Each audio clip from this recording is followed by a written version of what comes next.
Hello and welcome everybody to Climate Transformation Summit 2025 in beautiful Berlin at Impact Hub.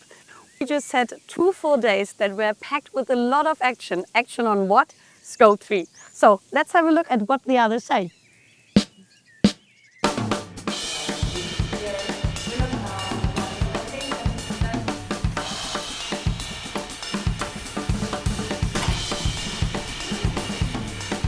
So let's start with getting to know our guest. My name is Thiel. I'm Director of Circular Services for Computacenter in Germany. And now I can't wait to hear why you actually work on Scope 3. Well, I think it is important because, the number of resources we have on that planet is not increasing. Yeah? So there's a limited amount of resources we have. So the way to make best use of these resources is circular economy. So I think it's no-brainer saying we want to reduce waste. We want to make the most out of the resources we have. So we either use them for a longer time, or we take the materials out and use them as secondary raw materials. And I think this is for me why this is so important. At Computacenter, our goal is to take back one used device for every device we sell out. And I think this is quite an ambitious goal we have. Last year, we took back 900,000 IT devices for 3.5 million new devices sold. So quite a way to go, but if I look around the industry, and I'm now half a decade in that industry, it's quite good if you compare us to other companies. So we're proud of our progress, but still way to go.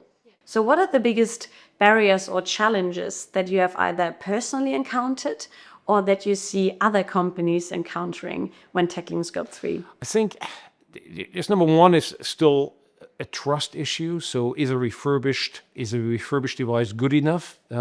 So things like vendor certification programs can help us. So it got a stamp, it's certified by Lenovo, and then the customer will also establish a trust. So it's not only by Computacenter or by Lenovo. There's the digital product pass coming along, so you can exactly track the history of a product. This will also add to transparency and will add to the fact that that the business will believe in that product. I think this will help. Repairability options will help. And then we certainly also need, because in businesses all around security, we also need software patches to be available longer than they are today. So if they're longer, then customers and clients would be also able to work given a software support for a prolonged time. Yeah. Now, let's look ahead. What gives you hope that your company will achieve its goals? We have called out and we have committed to being carbon neutral on all 3 scopes by 2040. I think we're on track for that. We'll report the latest figures on our sustainability report, 24 now. So yeah, we are on track. I think, as you know, with SBTi, we can only offset a certain amount. So the most will have to come from reduction and avoidance. And so my hopes are that we'll continue on this path. Yeah. I mean, we are certainly as a company Scope 3 heavy. So we need to be closely aligned with our vendors to reduce our carbon footprint on that as well. Yeah. And so we are here in this beautiful context of Climate Transformation Summit 2025. And of course, I'm very curious to understand what stood out for you so far. Well, I didn't at all know what to expect. What format is, how it's set up, and what really stood out for me is that hands-on format, that really, say, exclusive atmosphere, only 100 participants, so that was a really good working atmosphere. You get to chat with everyone. A lot of insight I gained, a lot of things I learned around Scope 3.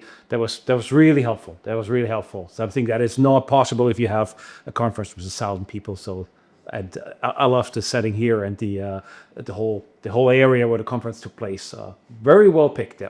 So if you haven't been to a Climate Transformation Summit, I can highly recommend coming here if you want to learn more about the industry you're in. If you really want to be part of that movement that has been created, and if you're also open to share what you have to bring for the table. Yeah? So it's a two-way street, and this is why I think what makes this conference so special.